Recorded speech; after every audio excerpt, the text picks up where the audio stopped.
Okay. That's what you do. And then live. These mics are live. When you hit that, those mics are killed, and these mics are killed, and then that will mute the Outside world.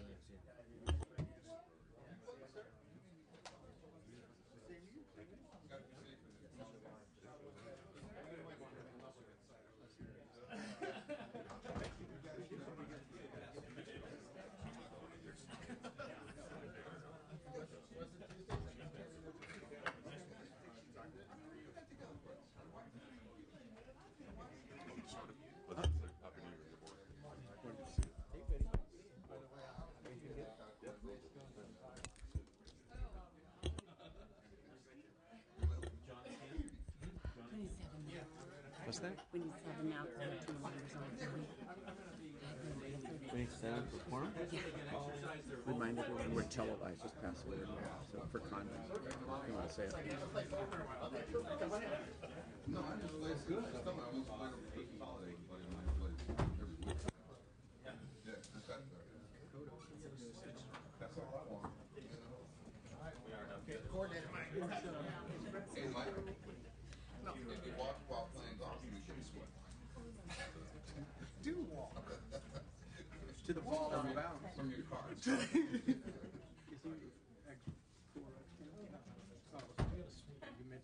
want that Coral Reefs? No. I put an application in, but I forgot what it You can get in, huh? Good question.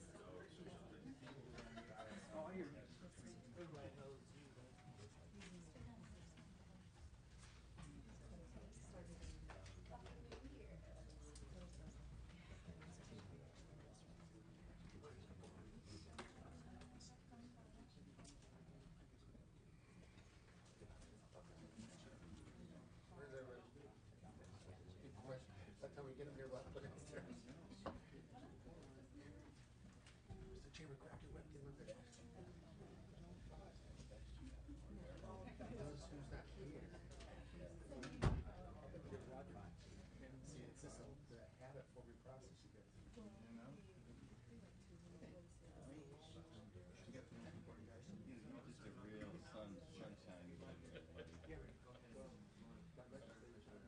You want me to lead off here?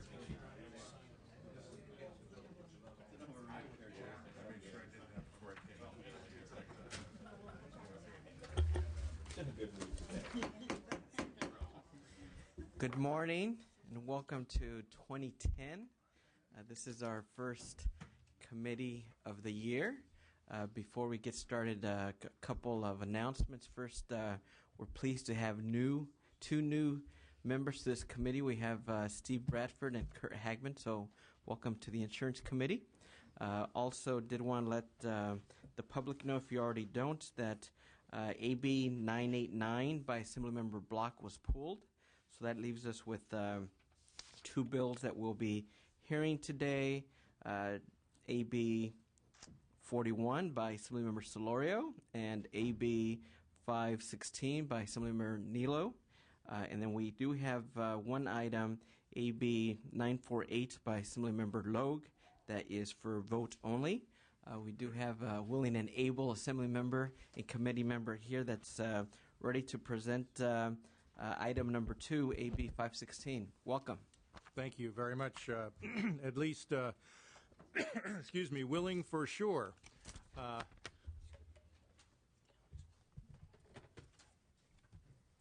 Mr. Chair and fellow members, AB 516 would repeal the workers' compensation minimum temporary disability compensation benefit for an injured local jail inmate, thereby ensuring that an injured inmate would not earn more in temporary disability benefits than he or she earned while working prior to incarceration.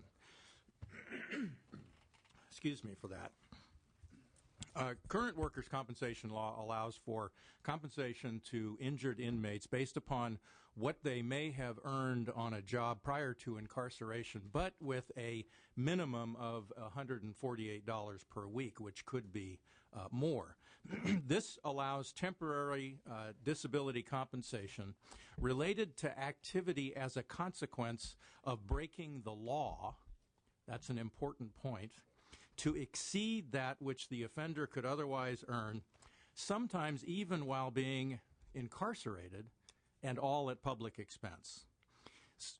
Since local governments are self-insured and such costs come directly out of their general fund budgets, usually the public safety budget, by the way, this is a practice that unfairly stresses local government budgets.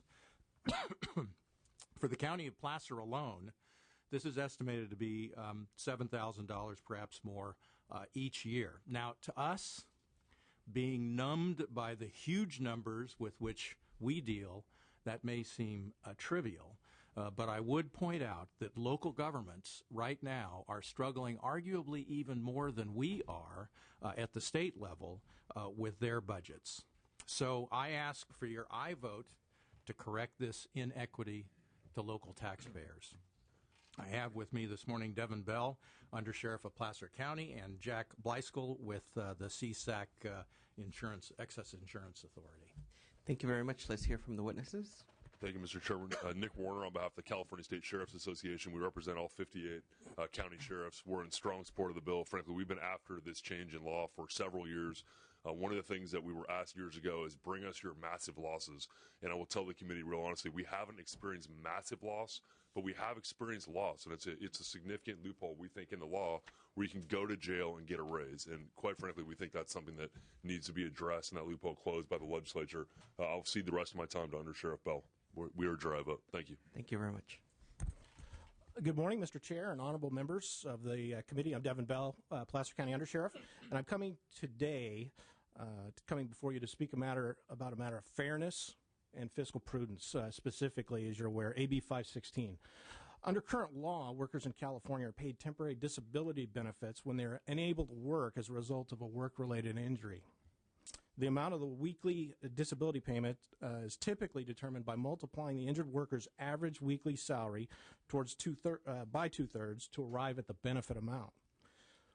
Current law also contains a statutory minimum based on a modified state average of $148 per week.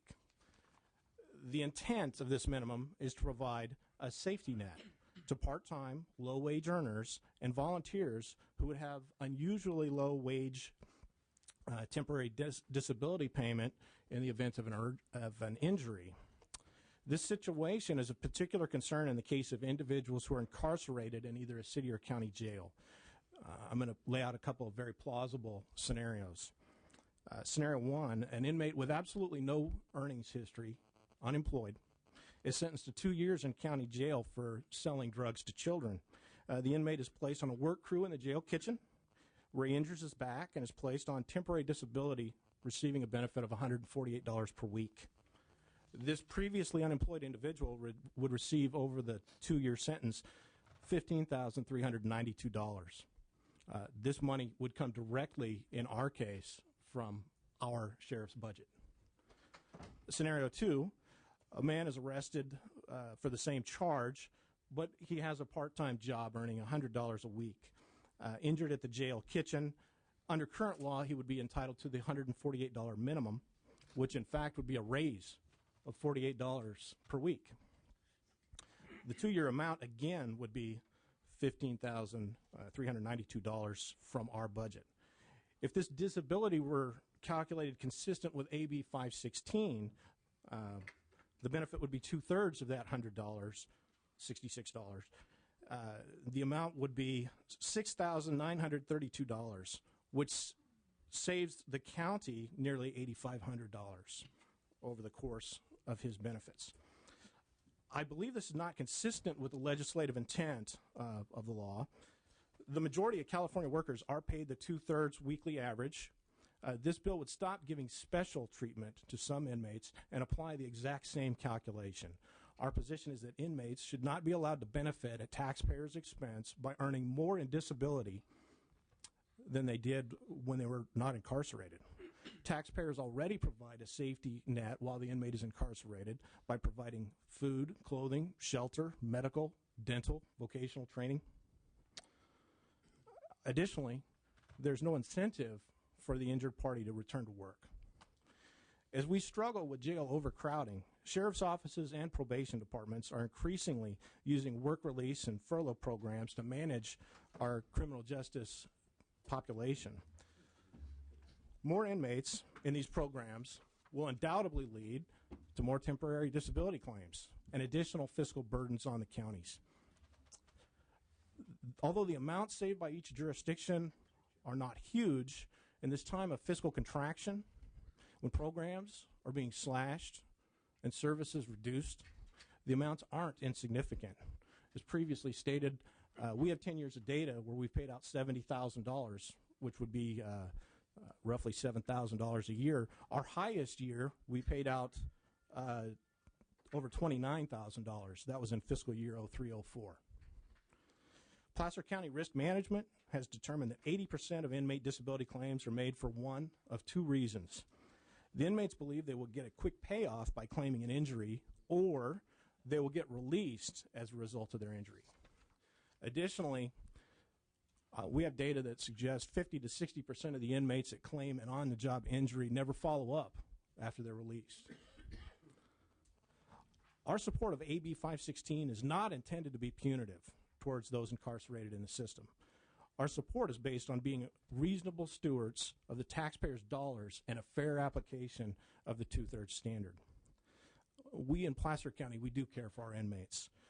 Prior to going to jobs, we provide training, we provide safety equipment, we provide supervision to ensure that, to the best of our ability, that they're not injured.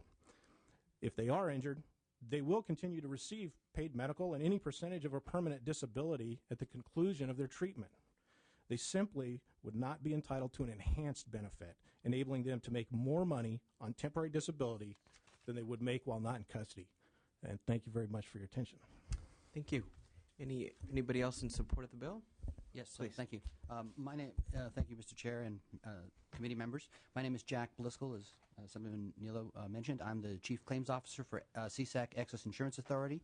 The CSAC Excess Insurance Authority is a joint powers authority that comprises risk management, risk pooling, and insurance for public entities throughout the state of California.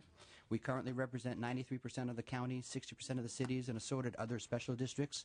In all, our membership totals over 1,600 public entity members all in California. We strongly support this bill, AB 516, on behalf of our JPA and our members. Workers' comp was developed to protect injured workers, and the portion we're talking about in this bill is the temporary disability. The purpose of temporary disability is wage loss replacement. And as the undersheriff said, there was no intent at the time to make it a windfall, especially for incarcerated inmates. If there are no earnings or minimal earnings, the effect of this current minimum rate is to give them a windfall result. They, as the undersheriff said, they earn more by getting injured in jail than they would have on the outside or while they're in the prison. There's very little wage history to base wages, the two-thirds rate on, and so they're subject to the minimum. It comes directly out of the budget of the county and usually out of the sheriff's or police budget for the county or city. And these days, funds are tight, as we all know, and the funds can be used better elsewhere. One thing I definitely want to stress is that this bill is only addressing the temporary disability rates. It is not addressing the medical or any other benefits available under workers' compensation. And it is an equity issue to not pay them more than they would be earning otherwise while they are incarcerated. And with that, I thank the chair and the committee. Thank you. Thank you. Others in support? Good morning, Mr. Chair and members. I'm Lieutenant Barbara Ferguson from San Bernardino County Sheriff's Department, and for reasons already stated, we're in support of this bill. Thank you. Thank you, Mr. Chair and members. Jason Schmelzer with the California Coalition on Workers' Compensation, also in support. Thank you. Irene Ortega, California State Association of Counties, in support. Thank you. Michael Corbett, representing the counties of Riverside, Fresno, and King, in strong support of this measure. Thank you. Karen Lang on behalf of the Placer County Board of Supervisors in support. Thank you. Thank you. Mr. Chair, I'd like to move the bill as amended. Let's establish a quorum, and then we will move on to that. Let's go ahead and call the roll, because I do believe we have a quorum now. Solorio? Present. Garrick? Present. Anderson? Present. Bradford? Here. Calderon? Kodo? Pure. Hagman. Hayashi. Nava. Nilo. Here. Torres. We have a quorum, and I do believe we have a motion and a second for this item. Correct. So we have a motion by Assemblymember Garrick and a second by Assemblymember Anderson. Now we're going to hear the opposition, if you don't mind, before we continue. If we can have individuals in opposition, please step forward. Thank you.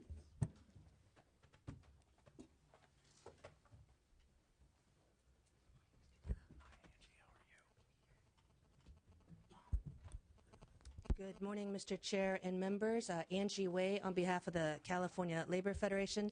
Happy New Year. We are respectfully opposed to this bill for a variety of reasons.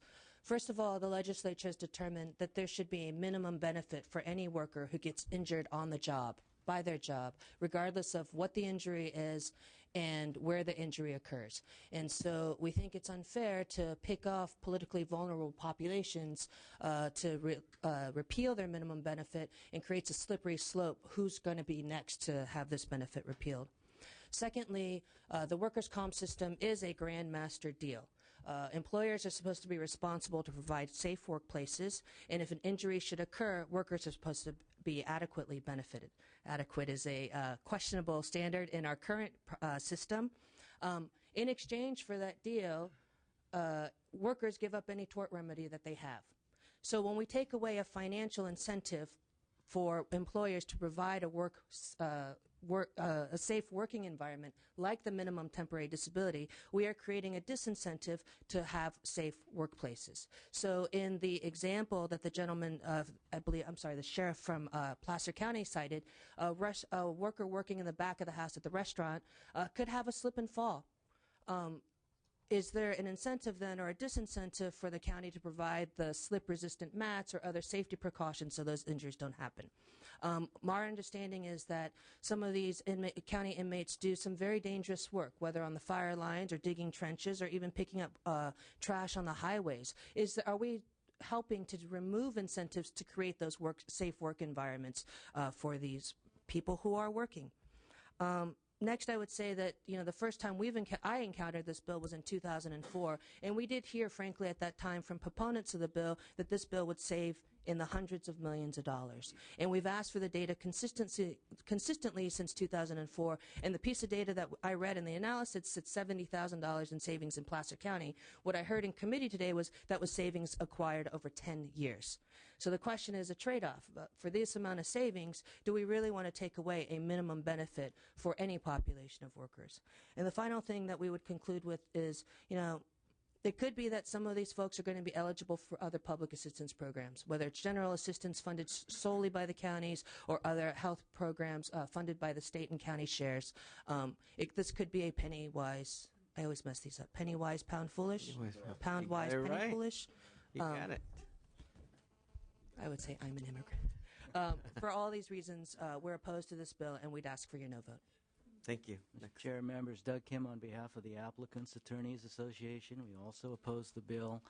With all due respect, I think this bill by the proponents has been mischaracterized as providing a windfall to prison inmates. First, these are not hardened criminals. These are people on work release programs. These are people that are subject to several weekends in jail, or they committed very minor crimes. Secondly, we are not talking about rewarding people in jail. We're talking about people who suffer an injury that is work disabling. And that injury has to be certified by a physician. A worker just doesn't say, I hurt my back, and start collecting temporary disability. It's got to be certified by a doctor. Yes, this was work-related, and yes, there is a disability. Now, as my colleague Angie pointed out, this bill will not save any money because currently the reason that inmates in local jails are considered employees if they're injured on the job, injured during their incarceration, is to protect the counties or the cities from tort liability. If this bill were to become law, there would be neither liability under tort nor liability under workers' compensation, and this bill applies only to the poorest of the poor. It applies to people who do not make enough pre-incarceration earnings to meet the minimum threshold. This is the poorest of the poor. And we're talking about people who are injured.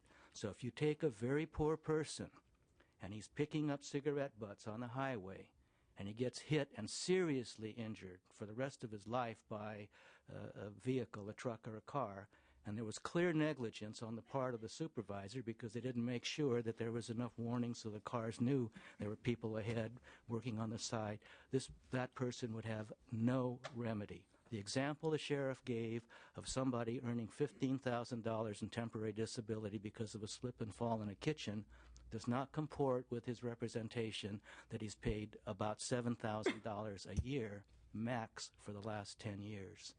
So with all due respect, we think this is an overly punitive bill. This, by the way, is at least the sixth time in my recollection that this issue has come before the legislature, and it has been rejected every single time because it will not save the county's money. If there is a catastrophic injury on the highway or in fire suppression activity and there is no workers' comp remedy, you can be assured there will be a lawsuit to try to establish a tort remedy. And a jury award is not in the $6,000 or $7,000 category. It's in the hundreds of thousands and even the millions. And I don't think the counties would want to be subject to that sort of liability. Finally, I just want to point out that we're very concerned about the precedent, about eliminating a benefit and eliminating a benefit for a particular class of employee. If we eliminate minimum temporary disability for the very poorest among us, what's next? If we eliminate, and who's next? So we would respectfully request a no vote on this bill. Thank you. Any others in opposition? Deanna Furman on behalf of the California Nurses Association. We are also in opposition for the reasons previously stated. Thank you. Before we continue with any questions or comments from my colleagues on the dais, I would remind everyone that we do have to be back on the floor soon. We are to have the State of the State at 10, and they do want us on the floor before that, so let's be mindful of that as we proceed. Any questions or comments from my colleagues? Vice Chair Garrick? I'd like to make one quick question. Not question, but more along the lines of a statement. I guess I took exception to one of the statements that was made by one of the individuals appearing here in opposition, and that in reviewing the individuals that we're dealing with, and we do make exceptions, I think, throughout our legislative careers on a continual basis. We're voting on individual bills that affect individual industries, businesses, and exceptions are part of the legislative process. So taking that into account, we're dealing in this case with individuals that have been apprehended, tried, convicted, sentenced, and now serving time at the expense of the general citizen population. These people are not, according to our justice system, innocent population. They have been tried and convicted. And when and if they are injured, they have all of their expenses covered, which is the original intent of workers' compensation by the citizens of that county and the state of California in one form or another, whether tracing the money. That's their housing, their food, their clothes, their medical expenses and dental expenses. And I think that this is an excellent bill, and it has my full support, and I'm going to urge everyone to vote aye. Thank you. Thank you. Assemblymember Hagman. Thank you, Mr. Chairman. Just a couple quick questions, I guess, to author, the presenters. First of all, understand the basic minimum amount here is for, and I guess their own quote was for survival of someone while they're temporarily disabled out in the field. Well, this is not the case for incarcerated inmates because they have the basic life supports that are being paid for already by the county and by the residents. The incentive for an inmate worker to become an inmate worker, sometimes there's good time credits, I understand.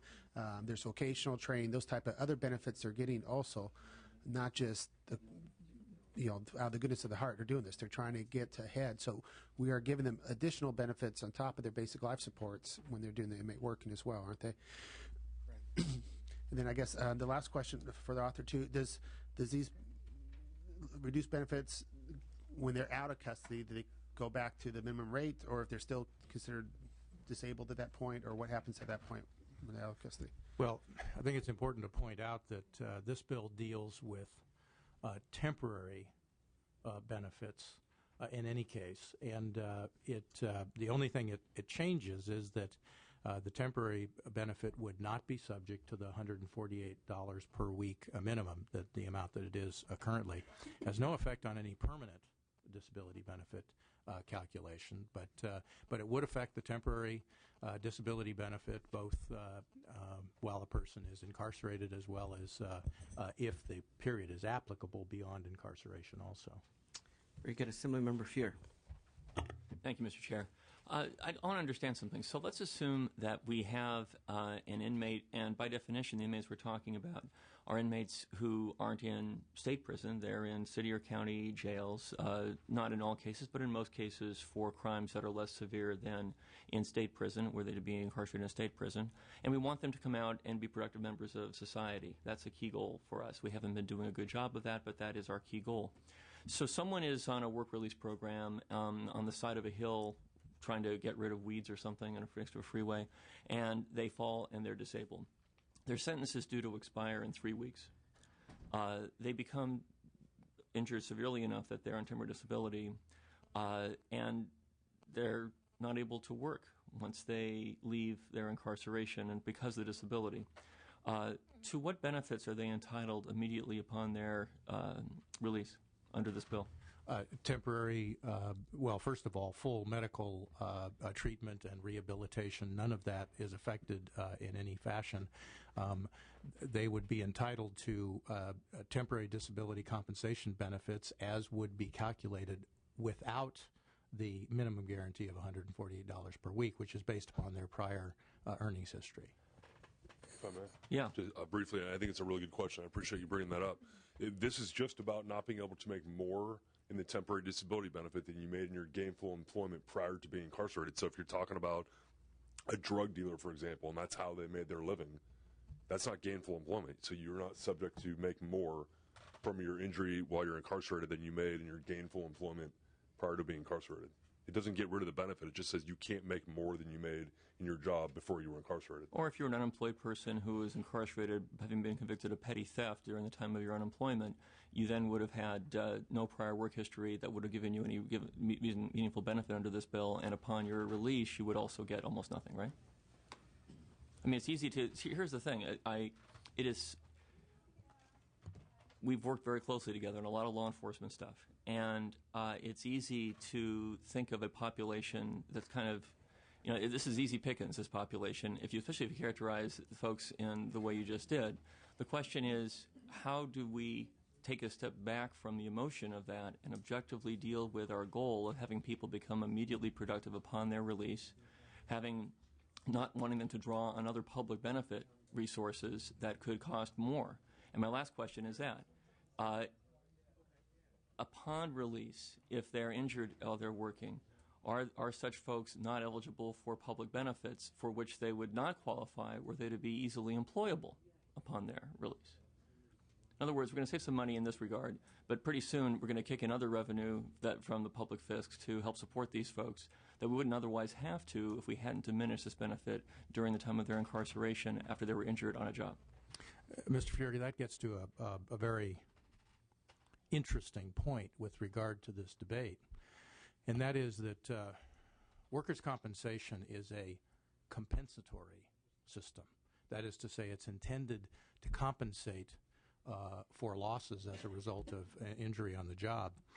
The legislature, in its wisdom in the past, has added a dimension of social assistance to that by virtue of defining a minimum, even if that person's wage earning capacity is less than that minimum. It's been decided by the legislature that it is prudent for whatever reason to add an increment of social services or welfare benefits onto the otherwise normally calculated workers' compensation benefit. I mean, I think it's important to point out that that's what we in fact have done.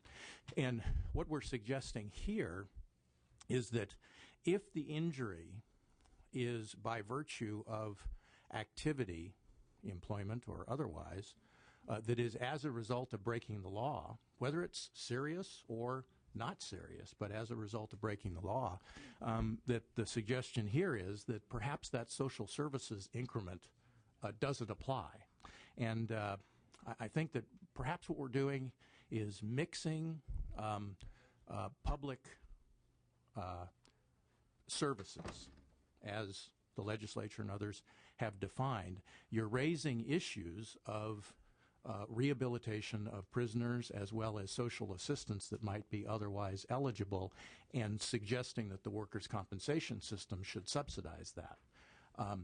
We're suggesting that that ought to be handled on its own in accordance with the eligibility as it's otherwise determined, and the system is still going to fully rehabilitate any injured worker, as well as do everything that otherwise would be done to rehabilitate that prisoner or ex-prisoner to make sure that they are a full functioning and productive system of the citizen of the society, but not to be subsidized separately by a basically essentially compensatory benefit system. Thank you for that. We'll accept that as the author's closing statement. We do have a motion and a second. Unless there are any burning questions, we're going to vote on this now with the amendments that have been passed around. Do you have a question? Yeah, I do have a question. Okay. And I apologize for missing the first part of the presentation. But I've heard reference to $70,000 over 10 years. Is there any information with respect to how significant a problem this is statewide? Anecdotally, and it's been acknowledged in the testimony, I think perhaps before you arrived, that nobody is claiming that this is a horrendous cost, but as I pointed out in my opening statement, we do enough to the stressed budgets of local governments from the state level already. Though the numbers, particularly to us, as I said, numbed by the huge numbers with which we deal, nonetheless, the example is Placer County, which is certainly not one of the bigger counties in the state, and the effect is relatively broad-based. I guess one might say in these days, every single dollar counts. Very good. One last question by Assemblymember Bradford. Well, it wasn't a question, but a statement. As an individual who just spent 12 years on local government, this is the first I've ever heard. It's never been an issue that has been raised in contract cities or any of the organizations that have concerned about fiscal government. And I understand the impact, but for local governments, this has never raised its head. So I, too, would be interested in the number of claims that the state or local government is receiving, because in 12 years, it's never come up as an issue of concern or fiscal impact on local governments as far as my involvement. And from where you come, it wouldn't, particularly if you're a contract city. I doubt that you ran a jail. I'm just saying of organizations at... I understand that. We were an independent city, so... By and large, for cities, most of which don't run jails, counties do, that you wouldn't experience it. It would be experienced by a city that ran a jail, a contract city with its own jail. We were an independent city. I just said organizations. I just used that. I was part of independent cities associations and contract cities associations. I said in none of those organizations. Okay. I should have been a little clearer. I'm sorry.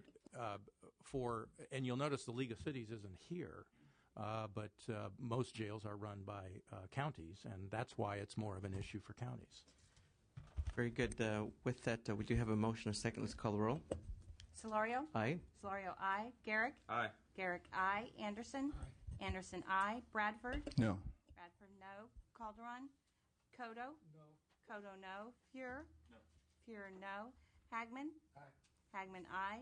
Hayashi? No. Hayashi, no. Nava? No. Nava, no. Nilo? Aye. Nilo, aye. Torres? No. Torres, no. Your bill has 5 votes, needs 7. So we'll give you a little bit more time to see if you can get a couple more votes. We have a couple members absent. Thank you. Thank you. Next, we're going to go to my bill. So I'm going to pass the gavel to the vice chair.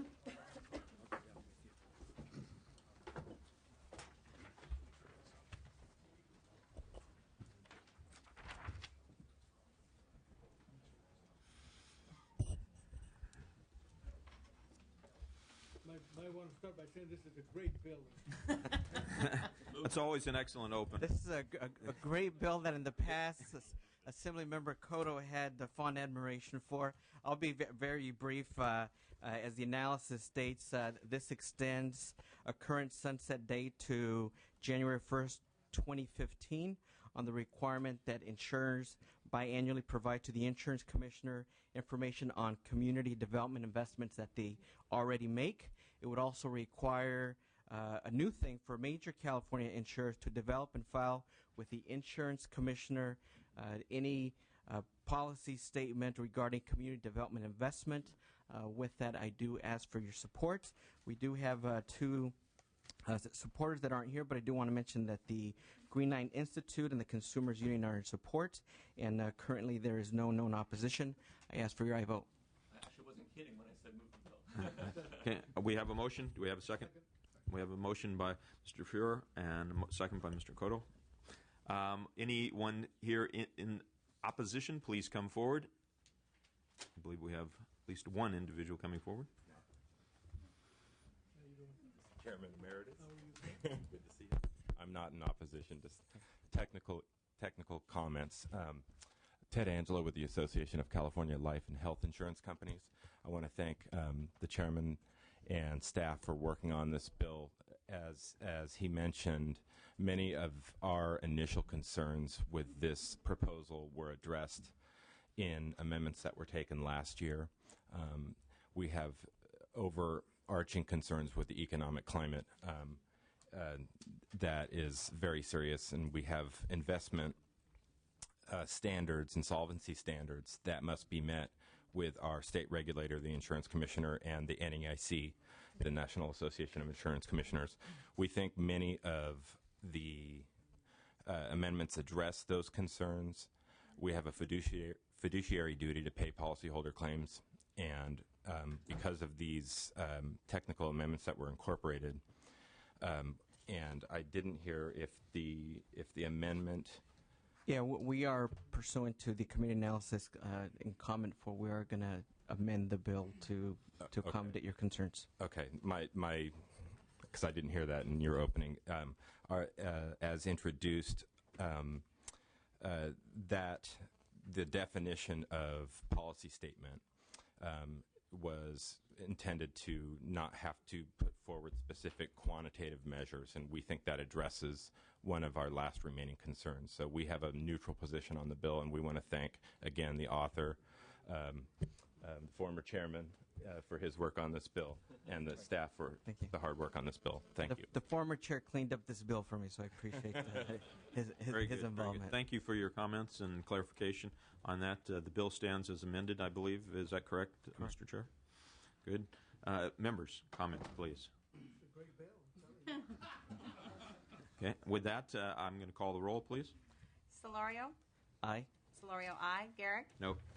Garrick, no. Anderson? No. Anderson, no. Bradford? Yes. Bradford, aye.